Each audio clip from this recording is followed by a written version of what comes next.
Atul, please pick up the phone. Atul, please pick up the phone. Atul, please pick up the phone. Atul, please pick up the phone. Atul, please pick up the phone.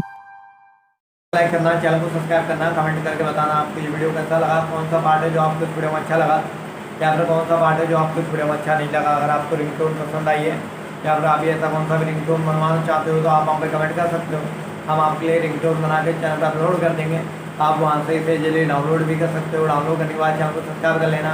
Subscribe करने के बाद जब bell icon आता है इसे all पर select कर लेना, देखो उसका फ़ायदा रहता है। फिर जब वीडियो डालते हैं तब आप तक वीडियो पहुँच जाता है, यानी कि अगर मैं सरल भाषा में बताऊँ